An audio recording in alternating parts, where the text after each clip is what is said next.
মাছ মাংস খেতে খেতে এমনই হয়ে গেছে যে মাছ মাংস ছাড়া আর যেন ভাতই খেতে পারি না। তাই আজকে তোমাদের ওই টাইপেরই একটা রেসিপি দেখাবো যেটা তোমাদের মুখে সবসময় লেগে থাকবে। আজকে হবে ডালের বড়ার তরকারি। আর আমি কিন্তু এখানে 2 রকম ডাল নিয়ে নিয়েছিলাম, কিছুটা মুসুরির ডাল আর কিছুটা মুগ ডাল। ডালটা আমি 1 ঘন্টার জন্য ভিজিয়ে রেখেছিলাম, তারপরে কিন্তু এখানে বেটে নিলাম। আর জলটা একটু কম দিতে হবে, জলটা যদি বেশি দেওয়া হয়ে যায় না তাহলে জল জল হয়ে যাবে, অতটা ডালের বড়া তাহলে ভালো লাগবে না। আর তোমরা যদি হাতে বাটো তাহলে তো খুবই ভালো, একদমই জল দেওয়া লাগবে না। যেহেতু এটা মিক্সচারে করেছি তার জন্য একটু জল না দিলে মিক্সচার মেশিনটা ভালোভাবে ঘোরে না। এবার এটা ভালো করে মাখতে হবে, তার জন্য 1 চামচ আদা বাটা, পেঁয়াজ কুচি, লঙ্কা কুচি, একটু হলুদ, একটু সামান্য লঙ্কার গুঁড়ো, একটু জিরের গুঁড়ো দিয়ে আর স্বাদ মতন লবণ দিয়ে ভালো করে এটাকে মেখে নিলাম। তেলটা কিন্তু একটু ভালো করে গরম করে নিতে হবে, যেহেতু বড়া ভাজবো, না হলে কিন্তু লেগে লেগে যাবে। তো তেলটা গরমের পর কিন্তু আমি এখানে বড়াগুলো গোল গোল করে ছেড়ে দিলাম। আর যখন বাটবে তখন কিন্তু একদম মিশিয়ে বাটবে না, একটু দানা দানা ডালের রেখে দেবে, তাহলে যখন খাবে মুখে পড়লে বেশ ভালো লাগবে। লাল লাল করে কিন্তু ভেজে নিয়েছি। আর ভাজতে ভাজতেই 1 বাটি দিয়ে এসছি, বাড়িতে সবাই কিন্তু খাওয়া শুরু করে দিয়েছে। গরম ভাতে এই ডালের বড়া কিন্তু দারুণ লাগে। 1 বাটি তো পুরো শেষ হয়ে গেছে, এই বাটিটা পুরো শেষ হয়ে গেছিল। আর যেটুক ছিল সেটা কিন্তু ভাজা শুরু করে দিয়েছি। আর আমিও একটু টেস্ট করে দেখলাম, দারুণ লাগছিল গরম গরম খেতে। দেখো বাটির গুলো কিন্তু পুরো ফাঁকা হয়ে গেছে। তারপরে ফের যেটুক ছিল সেটুক ভেজে আমি উঠিয়ে রেখেছি তরকারি করার জন্য। আর আমি কিন্তু ভাজা বড়া 4-5টার মতন রেখে দিয়েছি, একটু গরম ভাতে আলু সিদ্ধর সাথে খাবো।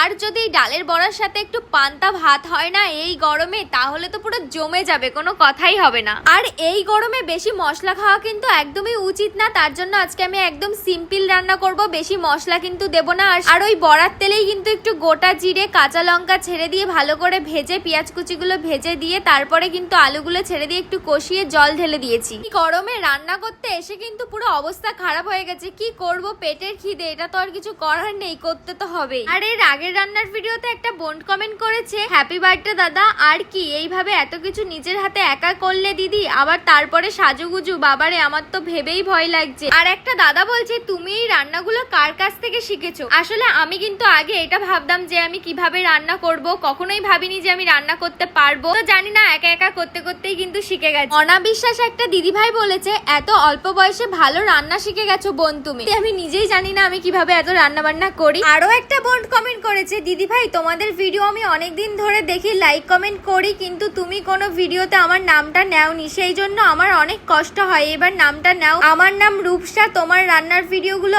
অনেক দেখি, খুব ভালো লাগে, আমি কলকাতা থেকে দেখছি।